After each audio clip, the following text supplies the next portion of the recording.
যাতে আমাদের মায়েরা আপনাদের পাশে, বোনেরা আপনাদের পাশে থেকে সংসারকে সচ্ছলভাবে গড়ে তুলতে পারেন।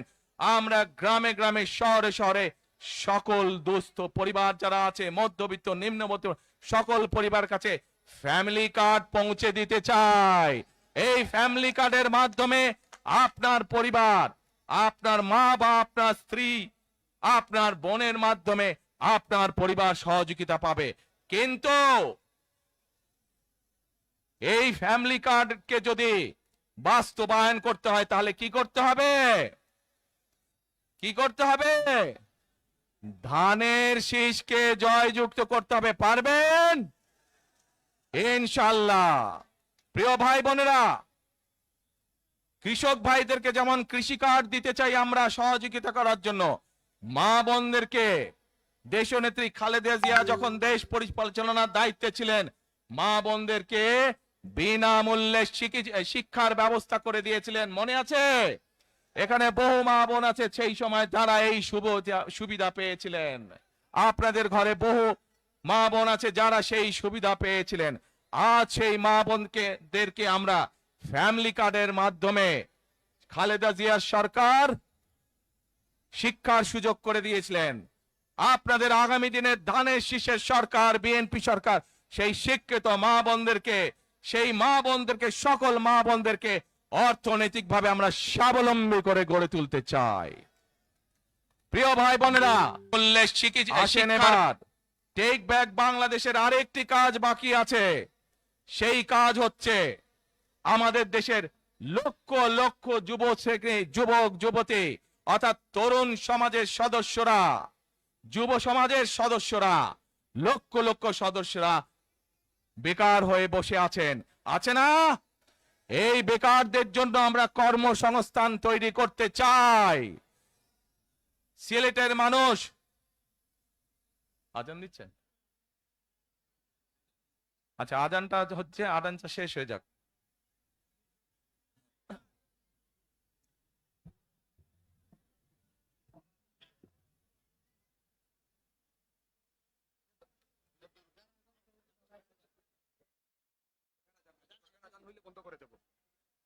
ও ও আচ্ছা, এই মসজিদের আজান। আচ্ছা প্রিয় ভাই বোনেরা, এই দরগার মসজিদের আজান শুরু হলে আমরা কিছুক্ষণ বিরতি দিব আজানটা শেষ না পর্যন্ত। তাহলে তার আগে বক্তব্য রাখি নাকি? আচ্ছা, এই যে লক্ষ লক্ষ ভাই বোনেরা, সিলেটের মানুষ, অধিকাংশ মানুষ কোথায় যায়? লন্ডনে, তাই না? আরো অন্য অন্য দেশে যায়। কিন্তু এই যে মানুষগুলা যাচ্ছে, এই মানুষগুলোকে আমরা বিভিন্ন ভাবে ট্রেনিং দিতে চাই। ট্রেনিং দিয়ে ভাষা শিক্ষার মাধ্যমে আমরা এই মানুষগুলোকে দক্ষ করে গড়ে তুলতে চাই। সিলেটের বহু মানুষ সৌদি আরব সহ মধ্যপ্রাচ্যেরও বিভিন্ন দেশে যায়। আমরা এই মানুষগুলোকে দক্ষ করে গড়ে তুলে কর্মসংস্থানের সুযোগ তৈরি করতে চাই। কিন্তু সেই সুযোগ তৈরি করা একমাত্র তখনই সম্ভব যখন কে আপনারা ধানের শীষকে জয়যুক্ত করতে পারবেন। কি পারবেন? যুব সমাজের কর্মসংস্থান তৈরি করতে চাই। আমার লক্ষ লক্ষ ভাই বোনেরা বেকার হয়ে বসে আছে, আমরা তাদেরকে বেকার রাখতে চাই না। আমরা তাদের জন্য কাজের সংস্থান সৃষ্টি করতে চাই, কারণ তারা যাতে স্বাবলম্বী হতে পারে। তাদেরকে বিভিন্ন বিষয়ে ট্রেনিং দিয়ে আমরা দক্ষ শ্রমিক হিসেবে গড়ে তুলতে চাই, সেটি দেশের ভেতরে, দেশের বাইরে, যাতে করে তারা কর্মসংস্থানের ব্যবস্থা করতে পারে। সরকার থেকে আমরা ইনশাআল্লাহ সেই ব্যবস্থা গ্রহণ করব, যাতে সেই দক্ষ মানুষকে সারা পৃথিবীতে আমরা ছড়িয়ে ছিটিয়ে দিতে পারি, যাতে করে তারা স্বাবলম্বী হয়ে নিজের পায়ে দাঁড়াতে পারে। প্রিয় ভাই বোনেরা, আমরা বহু মানুষের জীবনের ত্যাগের বিনিময়ে আজকে এই গণতন্ত্রকে আমরা প্রতিষ্ঠিত করার পথে এগিয়ে যাচ্ছি। কিন্তু আমরা বিগত কিছুদিন ধরে খেয়াল করে দেখছি, বাংলাদেশের কোন মহল, দেশের ভেতরে কোন কোন মহল ষড়যন্ত্রের চেষ্টা করছে।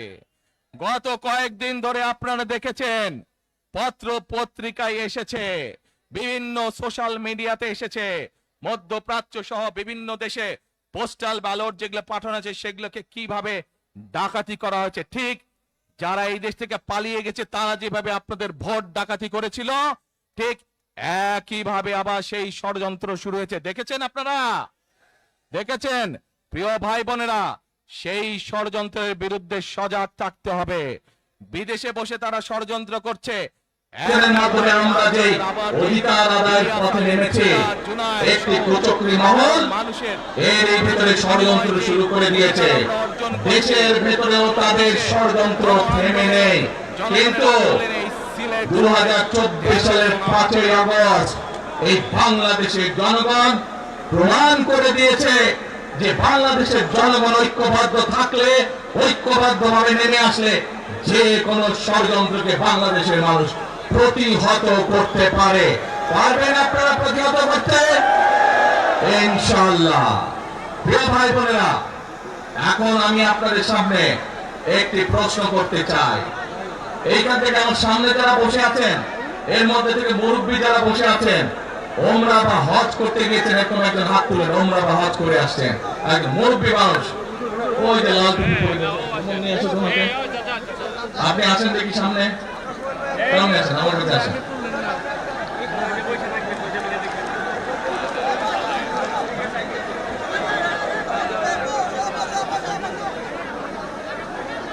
চশমা ঝুলছে, চশমা ঝুলছে।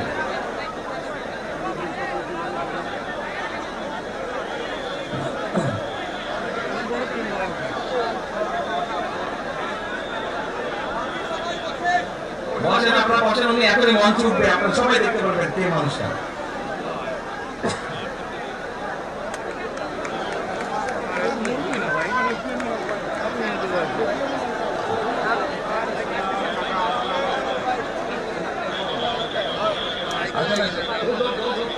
এই আদান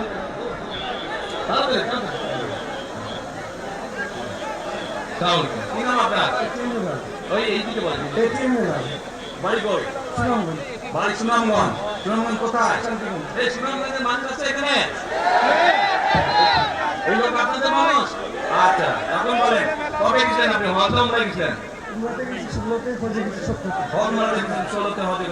এখন আমাকে বলেন, আপনি তো উমরা হজ করে আসছেন, মাইকের সামনে দাঁড়ান। আপনি কাবা শরীফে গেছেন? কাবা শরীফের মালিক কে? আল্লাহ। জোরে বলেন আল্লাহ। কাবা শরীফের মালিক কে? আল্লাহ। আল্লাহ। আমরা মুসলমান সবাই এই দিন দুনিয়ার, আমরা যে পৃথিবী দেখি, পৃথিবীর মালিক কে? আল্লাহ।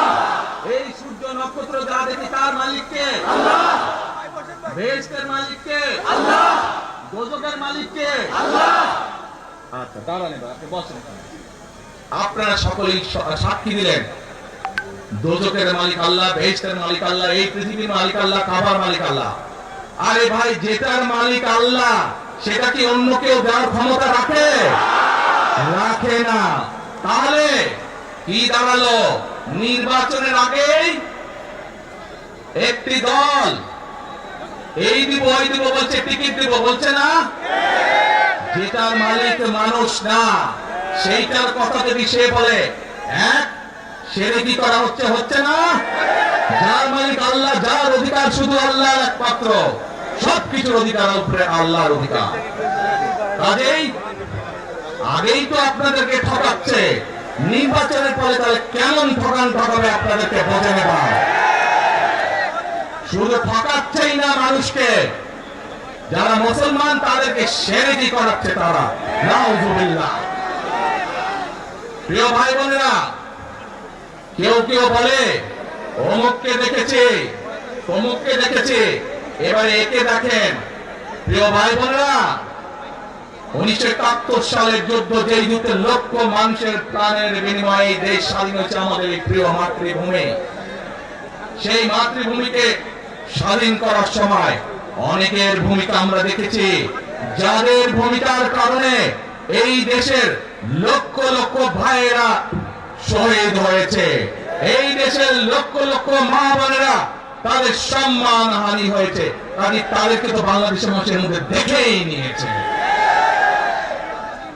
এখন প্রিয় ভাই বোনেরা, এই কুফরির বিরুদ্ধে, এই হঠকারিতার বিরুদ্ধে, এই মিথ্যার বিরুদ্ধে আমাদেরকে ঐক্যবদ্ধ হতে হবে। আমাদেরকে ওই যে টেক ব্যাক বাংলাদেশে থাকতে হবে। আমরা দেশকে স্বৈরাচার থেকে মুক্ত করেছি। এখন মানুষের অধিকারকে প্রতিষ্ঠিত করতে হবে। শুধু ভোট, শুধু কথা বলার অধিকার প্রতিষ্ঠিত করলে হবে না, মানুষকে স্বাবলম্বী করে নিজের পায়ে গড়ে তোলার ব্যবস্থা করতে হবে। প্রত্যেকটি মানুষ, বাংলাদেশের মানুষ যাতে ঠিকভাবে ভালোভাবে খেয়ে পড়ে বেঁচে থাকতে পারে, প্রত্যেকটি মানুষ যাতে নিরাপদে রাস্তায় চলতে পারে, সেই ব্যবস্থা করতে হবে। সেটাই হচ্ছে টেক ব্যাক বাংলাদেশ। আমরা বিগত 15 বছর দেখেছি, অমুককে বলে এসেছি তমুককে ক্ষমতায় রাখার জন্য, বলেছিল না? সেজন্যই বলেছি দিল্লি নয়। আমরা দেখেছি যারা 71 সালে ছিল তারা কাদের সাথে লাইন দিয়েছিল, তাদের যাদের কথা একটু আগে বললাম, যারা মিথ্যে কথা বলে ঠকাচ্ছে মানুষকে, আমরা দেখেছি তাদের আস্তানা কোথায়। সেজন্যই বলছি, যেমন দিল্লি নয় তার মানে পেন্ডি নয়, নয় অন্য কোন দেশ, সবার আগে বাংলাদেশ। এবং যেহেতু আমরা বিশ্বাস করি দেশের মানুষই হচ্ছে আমাদের রাজনৈতিক সকল ক্ষমতার উৎস, সেজন্যই আমরা দেশের মানুষের ভাগ্য উন্নয়নে বিশ্বাস করি। এবং সংক্ষেপে আপনাদের সাথে যে কথা বললাম, শুধু ভোট এবং কথা বলার অধিকার না, বিএনপি চায় আপনাদের দেশের মানুষকে অর্থনৈতিক ভাবে স্বাবলম্বী করে দিতে, দেশের নারী সমাজকে, মা বোনদেরকে, দেশের যুব সমাজকে, দেশের প্রত্যেকটি কৃষক সহ প্রত্যেকটি শ্রেণী পেশার মানুষকে বাংলা বিএনপি চায় আগামী দিনে ইনশাআল্লাহ সরকার গঠন করে প্রত্যেকটি মানুষকে স্বাবলম্বী করে গড়ে তুলতে। প্রিয় ভাই বোনেরা, সেজন্যই আমরা আরেকটি কথা বলি, আমরা দেখেছি কিভাবে শহীদ জিয়ার সময়, দেশে খালেদা জিয়ার সময় দেশকে আমরা এগিয়ে নিয়ে গেছিলাম। দেশে কলকারখানা তৈরি হয়েছিল, মানুষের কর্মসংস্থান ছিল, দেশের মানুষ বেড়েছে গিয়েছিল। সেজন্যই আমরা বলতে চাই, করব কাজ, গর্ব দেশ, সবার আগে বাংলাদেশ। করব কাজ, গর্ব দেশ, সবার আগে বাংলাদেশ। শেষে আবারও আপনাদের কাছ থেকে আগামী 12 তারিখে ধানের শীষের পক্ষে ভোট চেয়ে একটি কথা বলতে চাই, ইনশাআল্লাহ আগামী দিনে বিএনপি সরকার গঠিত হলে আমরা নবী করিম সাল্লাল্লাহু আলাইহি ওয়াসাল্লামের ন্যায় পরায়ণতার ভিত্তিতে ইনশাআল্লাহ দেশকে পরিচালনা করব। আল্লাহ হাফেজ। বাংলাদেশ জিন্দাবাদ।